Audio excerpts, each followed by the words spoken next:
Now, so this Reynolds experiment, how we are going to determine the fluid flow characteristics. So whether the fluid flow is laminar in nature, whether the fluid flow is turbulent in nature, or whether the fluid flow is transition in nature. So that we, in order to determine that particular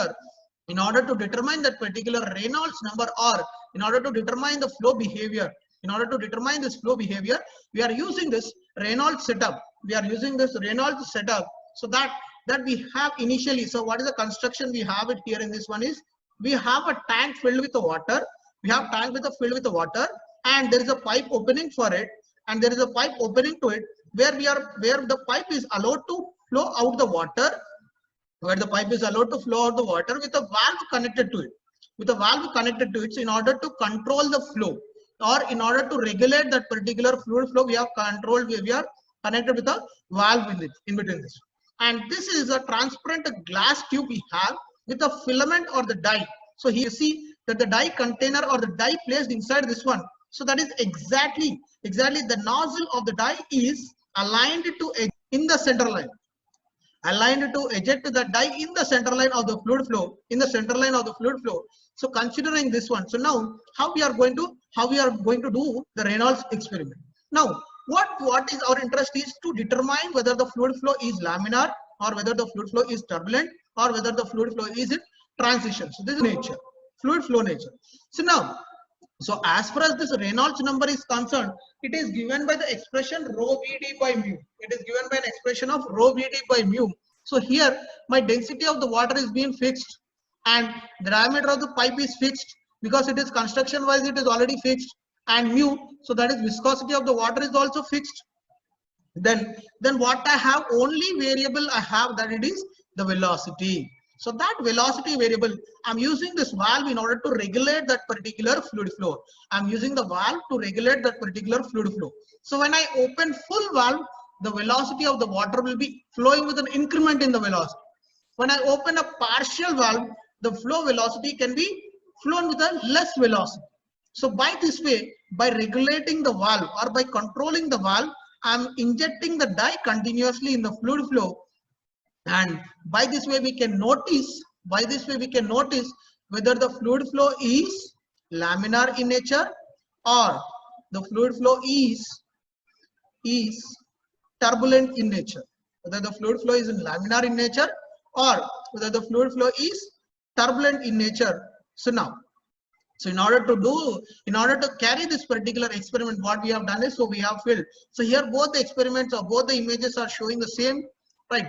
So along the center line of this one. So here if you see, so when I'm controlling the dye event, I have a dye control event here, the control value is available on the dye, right? So when I'm releasing the dye, initially when the flow is laminar, as per the definition is concerned, so the flow should move in a straight line without much disturbance along that particular line, without any disturbances along that particular fluid flow line. So then the flow is called laminar flow. So then I am regulating. So but I don't know where exactly that laminar flow will be occurring. So that means I am controlling my knob in order to see that fluid flow.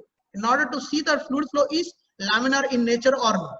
Then again I have incremented with the velocity. Then again I have checked. That means I have increased the flow rate of the water. Then again I have checked. So that means the fluid has suddenly changed from laminar to slowly it has went to the transition in this one, and again it has went for the complete disturbance in the fluid flow. So that has resulted in the turbulent in nature. That has resulted in the turbulence in nature. So by this way we can determine the Reynolds number. That is by this way we can determine the Reynolds experiment using, we can determine the fluid flow behavior, whether it is laminar or the turbulent.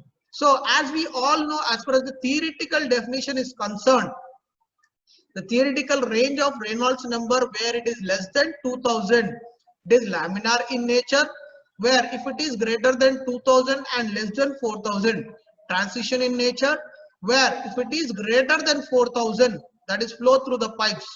Then if the Reynolds number is greater than 4000, then we have to say that the fluid flow is turbulent in nature. That can be evaluated by the simple setup as we are demonstrated here in this particular on the screen. By this way we can demonstrate this, how the fluid flow would be behaving at a different Reynolds number.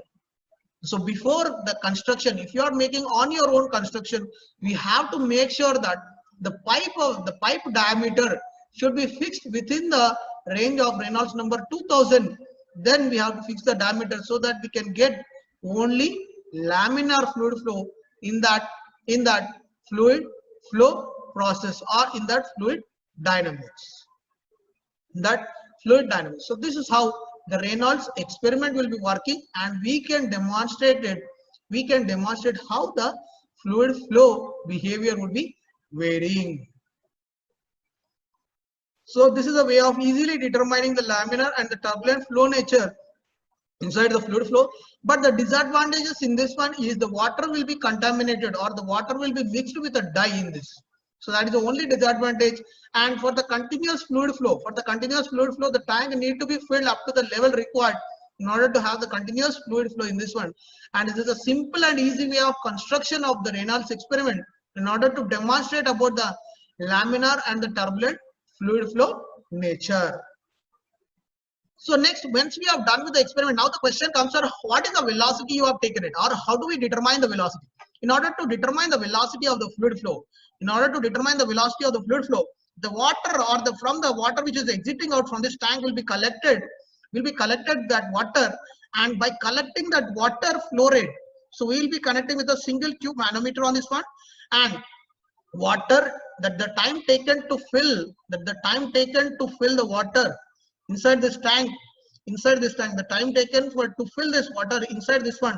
So the tank volume is known to us, and the time taken we are determining it by using a stopwatch, and by this way we can even determine what is the velocity of the fluid flow also.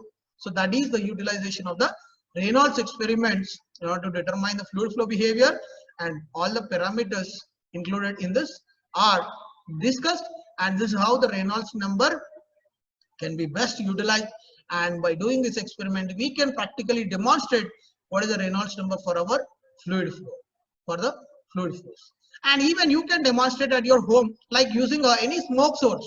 If you kept it inside the room which is completely stagnant, so that means completely all the four sides walls are no opening in that room, and no opening in that room, keep it inside and switch on the fan and again check it. So there will be laminar and the turbulent. Laminar region will get diminished and turbulent region will increase when you are switching on the fan. And when you don't switch on, you can see, at least you can notice that laminar region would be increased in that one. So there's a simple way of demonstrating the Reynolds fluid flow. So this is with respect to the water, and even you can try with the air. So that is the smoke flow visualization also, you can try it. So here you can see when the dye is injected initially the fluid flow would be like this. Then when it is the laminar case, the fluid flow would be settling to straight in the same. And then when it is a transitional behavior, the fluid lines will be disturbance will be rising inside that one. And when it is being turbulent in nature, completely the disturbance will be increased. And here you can see the demonstration of the fluid injection inside this one, and how it is being varied along that particular fluid flow when it is a laminar in nature, when it is transitional, and when it is turbulent in nature. So there the u, or the velocity along that particular lines, when it is straight and when it is getting some disturbance in that one, so that can be best demonstrated by using this particular Reynolds number experiments. So here you can see when the turbulence nature has occurred. So there the flow is going continuously in the disturbance. And even you can demonstrate like a Venturi-like construction even in order to demonstrate the fluid flow inside the pipes. So this way you can see even that the flows will get accelerated. Even here you can see that the fluid flow is getting accelerated. So that is how the Reynolds number effectively can be utilized in order to determine that the fluid flow velocity also. How it is varying. So when you are varying the cross-sectional areas. Of this. So now 2300 means it is above the laminar fluid flow we are getting in this case.